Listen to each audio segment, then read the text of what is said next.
Você sabe como identificar os sinais de um AVC? Pois é, conhecer bem os sintomas de um acidente vascular cerebral é fundamental para reduzir as sequelas dele. E é justamente sobre isso que a gente fala agora no podcast Consulta Marcada, que está começando. Roda a vinheta.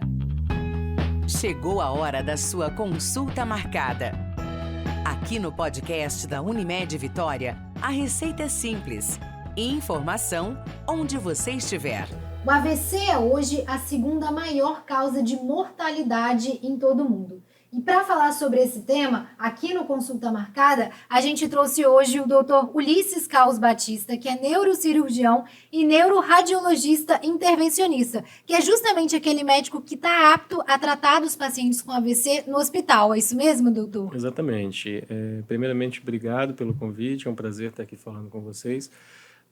São três as grandes especialidades que tratam AVC quando ele chega no hospital: a neurologia, a neurocirurgia e a neuroradiologia intervencionista. Então, todos formamos um grande time para poder fazer o melhor tratamento para esses pacientes. Claro. Doutor, eu vou começar perguntando se tem algum grupo de risco para o AVC. Qualquer pessoa pode ter um AVC ou existem aquelas que são mais suscetíveis a ter um episódio? Sim, mas antes de tudo, eu acho que vale a pena a gente falar um pouco dos números do AVC. Sim. Né? Como você mesmo disse, é a segunda maior causa de mortalidade e a primeira maior causa de morbidade, ou seja, aquela doença que deixa algum grau de sequela, algum grau de incapacidade para o paciente. Sim. E o AVC ele pode acontecer em todas as idades, então às vezes ele acomete um paciente que está numa idade economicamente ativa, vamos dizer 35, 40, 45 anos de idade, e vai levar a uma sequela, né, uma incapacidade. Sim. E quando a gente fala dos números do AVC, é importante entender, e esses números acabam até assustando, mas no decorrer da vida,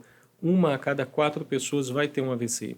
Não necessariamente aquele AVC que deixa uma grande incapacidade, mas vai ter um AVC. Sim. Né? Se a gente for compilar todos os números, no Brasil, a cada 2 minutos, um paciente tem um AVC. Né? Uhum. São 1.000 novos casos de AVC por dia. Então, é uma doença que chama atenção, que a gente precisa dar atenção de saúde pública para conseguir fazer o tratamento. Sim. E aí é interessante você falar, né? Existe algum grupo de risco? Existem fatores de risco que aumentam a chance do AVC. Né? Eu vou elencar aqui 5 fatores de risco e a gente vai ver que esses fatores eles poderiam muito bem ser preveníveis, né? Ou então pelo menos controlados. A pressão alta, então pacientes que são hipertensos aumentam a chance de AVC. Sim. A diabetes, né? O açúcar alto no sangue, né? Doenças do colesterol, triglicerídeos, a obesidade, sobrepeso, né? O sedentarismo e, no fim, o tabagismo. Então, são 5 fatores que, se a gente for ver, às vezes a gente conhece pessoas que são hipertensas, diabéticas, que estão um pouquinho acima do peso, são sedentárias e ainda fazem uso do cigarro, né? Então, essa pessoa é, sim, o maior grupo de risco para ter um AVC. Inclusive, são doenças que muitas vezes uma acompanha a outra, né? Exato. O diabético, que pode ser hipertenso, e só vai aumentando, somando o fator de risco, né? Eu converso muito com os pacientes e às vezes pego pacientes jovens no consultório que ainda não tem nada desses problemas, mas já começa a ter um sobrepeso, eles já são sedentários e aí a gente, dado a experiência, já percebe que esse paciente daqui a uns 10, 20 anos já vai desenvolver a pressão alta, desenvolve o diabetes, tem às vezes uma história familiar disso, né? Então, se a prevenção começa lá atrás, lá com 30, 40 anos de idade, a gente conseguiria prevenir muito os AVCs. E o que prova isso, né, é que estudos comparando países desenvolvidos e países subdesenvolvidos, né, países em desenvolvimento como o Brasil, nós temos 3 vezes mais AVCs do que os países desenvolvidos. E isso porque eles conseguem fazer um pouco melhor a saúde pública, né, a prevenção desses fatores que a gente está conversando em relação a gente, né? O Brasil ainda não consegue, o Brasil e países da América Latina, nós ainda não conseguimos ter essa atenção básica tão importante para os pacientes. Sim. Doutor, a gente tem visto a imprensa falar que assim, os casos de AVC estão alcançando pessoas cada vez mais jovens. Sim. Isso tem a ver com esses fatores de risco que você falou? Tem. São 2 grandes fatores importantes que a gente precisa entender. Que esses fatores de risco estão chegando cada vez mais em pessoas mais jovens. Eu acho que o aumento da ansiedade, do trabalho, está fazendo com que as pessoas sejam mais sedentárias, tenham uma alimentação pior, e aí a pressão alta, né, a hipertensão vem cada vez mais cedo, diabetes, e isso tudo vai aumentando os fatores. Sim. Existem outras causas de AVC em pacientes jovens, né, como acidentes, dissecções de vasos, né, quando dá alguns machucadinhos nos vasos do pescoço, e isso leva um coágulo para a cabeça, né, que faz o AVC. E uma outra coisa que é muito importante entender, tirando os fatores do paciente, é que nós melhoramos a nossa capacidade de diagnóstico. Então, a gente está diagnosticando cada vez mais o AVC, né, e outras doenças, e aí a gente acaba pegando mais, vamos dizer assim, né? Sim. Aumenta o poder de diagnóstico dos pacientes e a gente tem essa percepção, nossa, o AVC está acontecendo cada vez mais em pacientes jovens. Sim. Tá, porque os fatores de risco estão cada vez mais em pacientes mais novos, mas também o nosso poder de diagnóstico aumentou. Sim. E, doutor, quais seriam os principais sintomas do AVC, da pessoa que está sofrendo um AVC, né?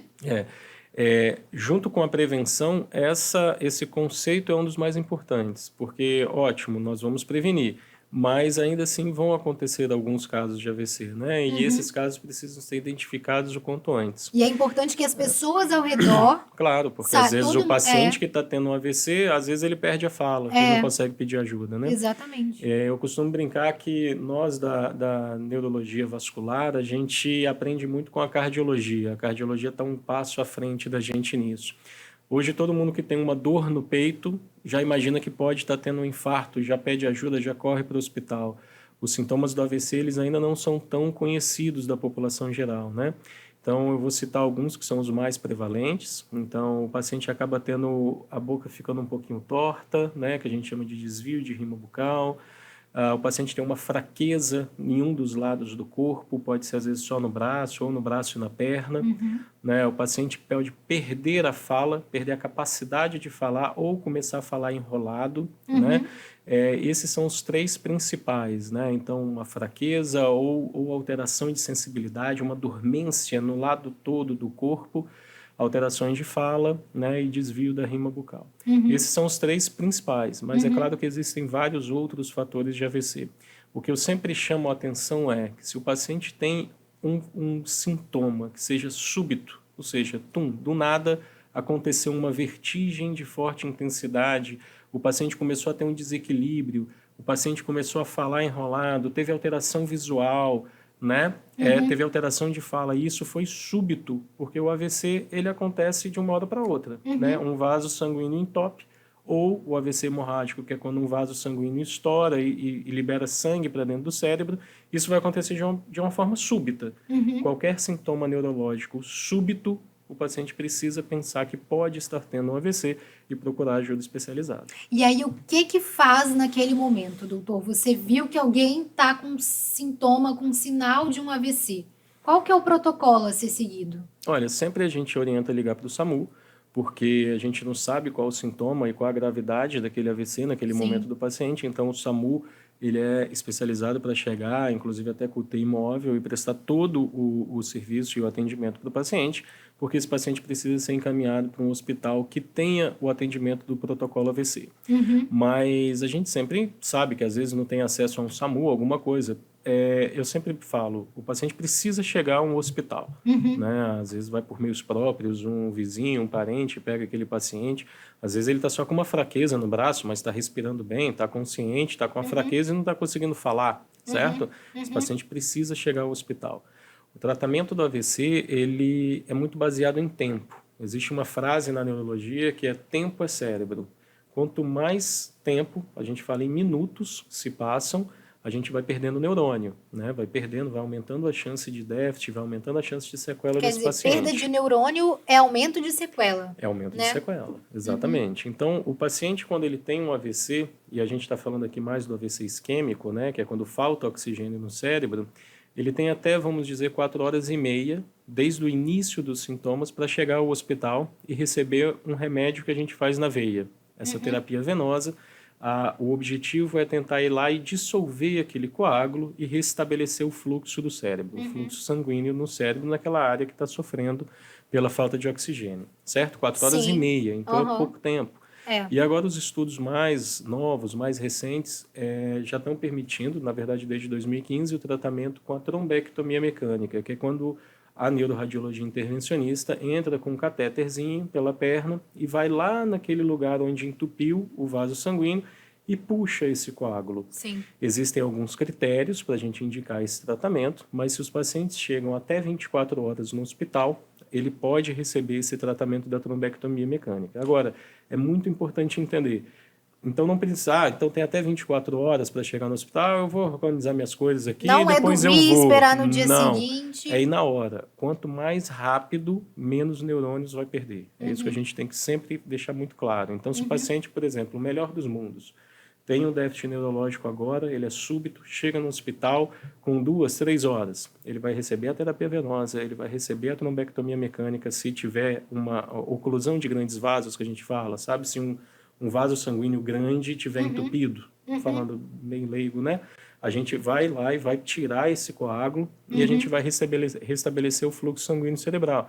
Esse é o melhor tratamento do AVC que existe em qualquer país do mundo. Então, o mais importante, o que a gente sempre tenta falar com as pessoas e tentando, né, em campanhas de marketing, publicidade, é falar, olha, conheçam os sintomas do AVC. E tendo esses sintomas, não tenha medo de ir ao hospital, não tenha medo de, eles vão achar que é uma frescura, alguma coisa assim. Não, é melhor errar achando que é um AVC do que ficar em casa tendo um AVC. Só para as pessoas entenderem, doutor, quais seriam as principais sequelas de um AVC? Então, o nosso cérebro, vamos tentar entender como se fosse uma fábrica. Cada região da fábrica é responsável por montar uma estrutura, vamos pensar assim. Então, se a gente for lá e desligar a energia da fábrica, vai parar a energia. Se a gente desligar a bomba de água, vai acabar a água. Vamos dizer assim, né? O nosso cérebro tem regiões e cada região é responsável por algo no nosso corpo.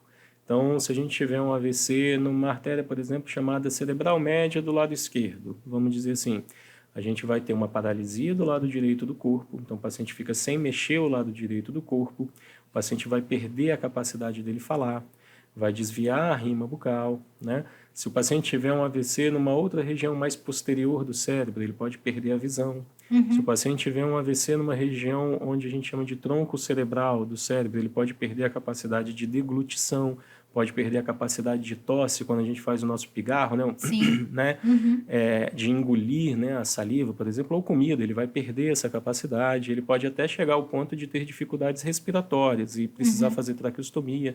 Então, são assim, é uma miríade de sintomas que o paciente pode ter e, consequentemente, evoluir com essa sequela neurológica, né? É um sofrimento para ele e para toda a família. E acaba né? ficando para a família, né? Mas a gente percebe que é muito ruim para o paciente que ele tem uma vida ativa e de uma hora para outra ele passa a ter que conviver com essa sequela que, né, deixa uma incapacidade para o paciente, muda toda a família, né? Agora, doutor, existem AVCs que não têm esses sintomas clássicos que você falou? Existem os AVCs pequenos e existem até os AVCs silenciosos, né? Então, AVCs de pequenos vasos, que o paciente vai ter, às vezes, esse mesmo déficit, porque, às vezes, uma área pequena do cérebro causa um déficit muito grande.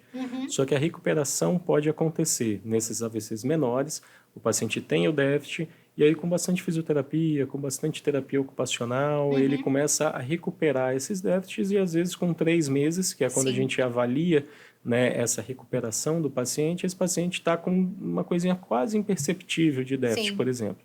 E existem os AVCs silenciosos.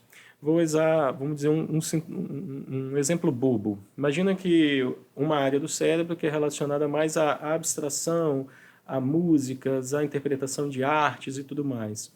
Se o paciente não é ligado a essas coisas e tem um AVC nessa região, ele nem vai perceber que teve o déficit. Concorda?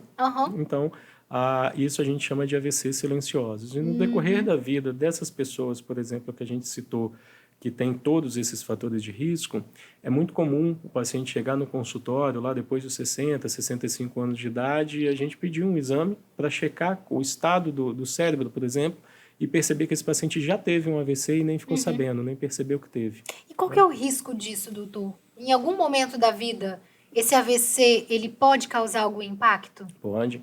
É importante a gente lembrar e fazer essa relação do AVC, né, as doenças vasculares cerebrais, até com o desenvolvimento de demência, a demência vascular.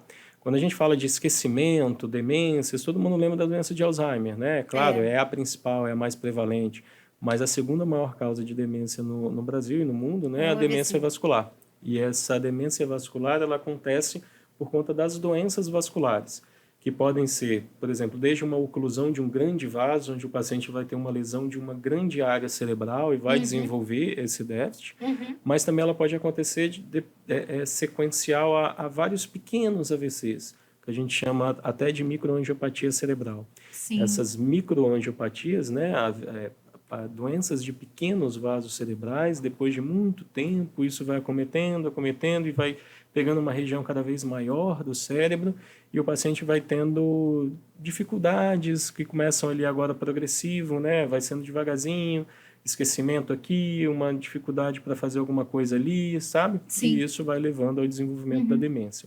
E como que previne, doutor? Porque se ele não tem sintoma...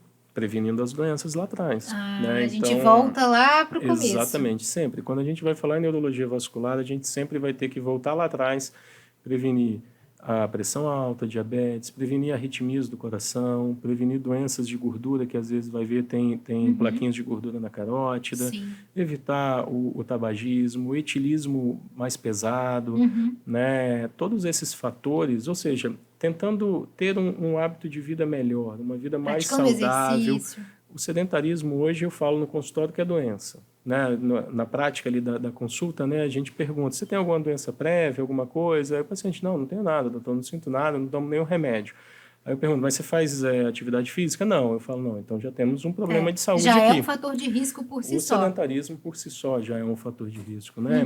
A apneia do sono, pacientes que dormem pouco. Tem um trabalho bem significativo na literatura médica que fala que pacientes que dormem menos de 7 horas por noite tem o mesmo fator cardiovascular de quem fuma um maço de cigarro por dia. Então, quem dorme menos de 7 horas. Então, isso pega muita gente, né? Muita gente que tem o hábito de dizer, não, eu durmo bem e eu durmo pouco e para mim é suficiente. É suficiente até quando? Né? Porque... Inclusive, eu estou aqui pensando que eu vou começar a dormir mais cedo a partir de agora. Quando esse trabalho saiu, e foi um trabalho que saiu na New England, né, que é uma revista de grande impacto para a gente, até nós médicos pensamos, bom, a gente dorme pouco também. A gente tem que rever a nossa rotina, dá plantão, né? E aí, será? Como é que é isso? Então, tem o mesmo fator de risco de quem fuma um maço de cigarro por dia, então a gente precisa rever isso daí. Né? Com certeza. Doutor Ulisses, a gente está chegando no final do nosso episódio, mas antes da gente terminar, eu queria que você falasse qual que é o recado principal para as pessoas que estão assistindo a gente. O que é que elas precisam sair daqui sabendo? Sabendo prevenir. Eu acho que tendo essa consciência de que a prevenção, a gente conseguiria prevenir até 90% dos casos de AVC se a gente focasse nesses fatores que a gente conversou. Pressão alta, diabetes, tabagismo, sedentarismo, sobrepeso, doenças do colesterol, outras questões associadas. É sempre importante o paciente passar numa consulta com o neurologista clínico para conversar a respeito dessas doenças, checar se não tem arritmia do coração, né? E focar num estilo de vida um pouco mais saudável. É claro, a gente sabe que todos temos dificuldades ali no dia a dia, mas é um pouquinho que se faz, né? pouquinho que se faz, a gente já conseguiria prevenir isso daí. Então é importante lembrar da prevenção, porque uma pessoa a cada 4 no decorrer da vida vai ter um AVC. Sim. E depois saber identificar os sintomas, saber identificar quando uma pessoa está tendo um AVC, correr para socorrer essa pessoa, levar ao hospital que tem o protocolo AVC, porque a gente consegue com muita eficiência fazer o tratamento para evitar, pelo menos evitar uma sequela maior.